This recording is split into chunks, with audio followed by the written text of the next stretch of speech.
Oh, happy Friday, guys. Good morning. It's raining outside. We worked today. We had one really good order this morning so far. I don't know if we're going to get back out and work later or not. We'll see. I'm still on the mend, but I'm doing some better. A lot of congestion coming out of my lungs today, but I'm pushing through that. Been resting a little bit, doing different things.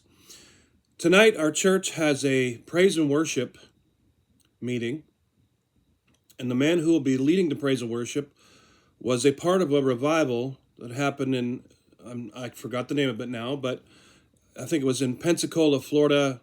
I don't know if it was from 95 to 2000. I don't remember. And, I'm not from around here, so I never heard of it until recently. The revival they had years ago here, and it was a big thing. So I never heard of this man, but he is going to be here. He's here in Jonesboro tonight. He's going to be at the church. So for a Friday night, we're going to have some praise and worship. That's another thing. Like my girly glasses, aren't I gorgeous? Woo. Sister Valerie, Mama Val, I'm going to give these to you. I don't know how much Valerie is Michael, Brother Michael. Sister Julie's mother-in-law. That's Valerie. She comes to our Bible studies it's been Thursday nights now. I love our Bible study. It's precious to me. And I know the others enjoy it. Sister Ari and her girls are out of state. And Grayson, our other ministry partner, is out of state. He's up north. Actually, both of them are up north. One of them is northeast, in my old stomping grounds. They're actually going to see something very interesting that I wish I could have seen.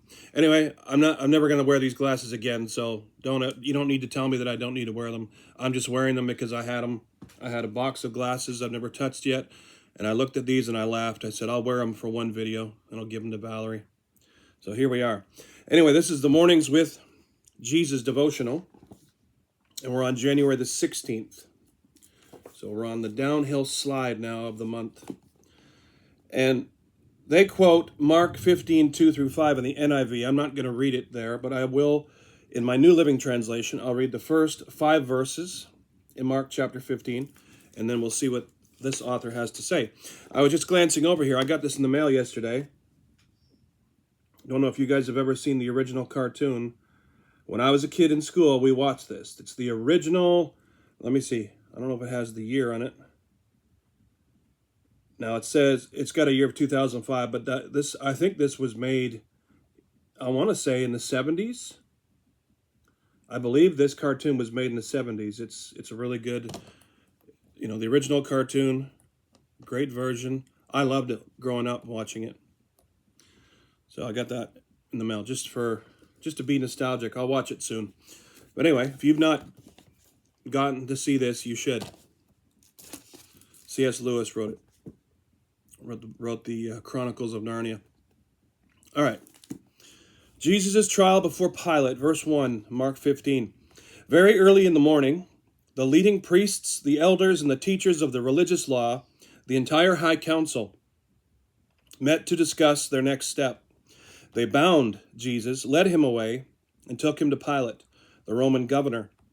Pilate asked Jesus, "Are you the king of the Jews?"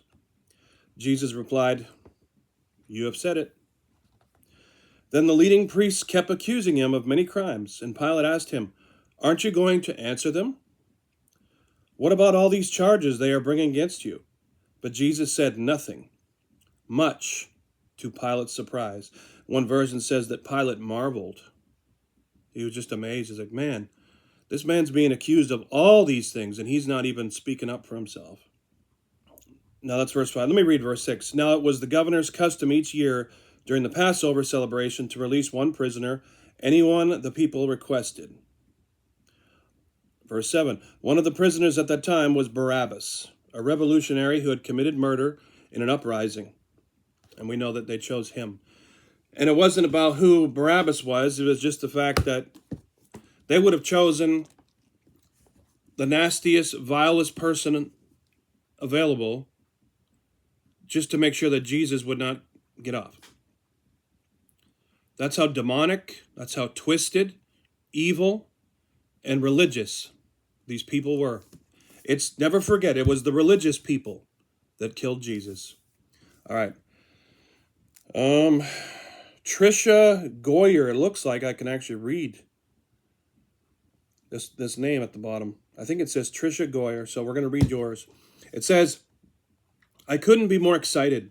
After working with teenage mothers for years, I decided to write a book to help them. I couldn't travel the country and personally help each young mother as I wanted to, but I hoped my words, in a small way, could do that for me. After the book was published, I emailed out a sample chapter to a group of young moms I had met online. For some reason, they assumed I'd stolen quotes from their online chats without permission. They accused me of many things and didn't listen when I tried to explain that the moms I quoted had known about the project, saw how their words were being used, and had approved. After a few days of trying to explain myself, I was encouraged to keep silent. You can talk until you're blue in the face, but their minds are already set, an advisor told me. And that's the thing. That's why when people ask me questions, like Bible-related questions, I say, do you really want the answer? Like, are you going to listen to my explanation? Or are you just asking me something to get an answer just to say you've asked somebody, and then you try to ask another question? Like, people will waste your time. They'll ask you questions just to hear the response because they already have something that they're going to counter you with. And so I tell those people, look, if you really don't want to know the answer, if you're not ready to learn something, and I don't say it in arrogance, I'm like, okay, they'll ask a question and sometimes they'll say they really don't know. So I said, okay, do you really want the answer? And when they say yes, then I'll give them the answer. And then when they start arguing, then I see that they really didn't want an answer. They just wanted to argue. Don't waste time with people like that. I've seen it too many times. But anyway, there is a time where you just keep silent. It's like, whatever, right? All right. It's hard when others accuse you.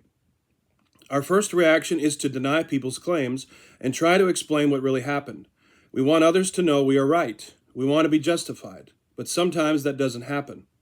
Jesus understood that no matter what he said or how much he tried to explain, Pilate wouldn't understand. Pilate's mind was focused on an earthly kingdom. Jesus' mind was on a final solution to the problem of sin on a heavenly reign. Jesus, not defending himself, got Pilate's attention. Jesus did have a point to prove, but he didn't do it with words. He did it by walking to the cross and spreading his arms wide. Even though I'll never be a fraction as blameless as Jesus, I can follow his example. I can speak words that will share hope with others when it's needed, and I can stand silent during times when nothing I can say will change a disbelieving heart. That's some wisdom there, folks. In other words, know when to choose your battles and follow your convictions. Faith step. The next time someone doesn't believe you, don't allow an argument to erupt. Instead, follow Jesus' example. Be silent and allow your actions to speak louder than your words. Right on. I like it. This is a good book. I hope you guys are enjoying it. God bless you guys. Say goodbye to these glasses because I won't be wearing them again. But anyway, appreciate you for being here. Please do share these videos around. Subscribe to the YouTube channel if you haven't done it yet. And I'll see you in the next Mornings with Jesus devotional.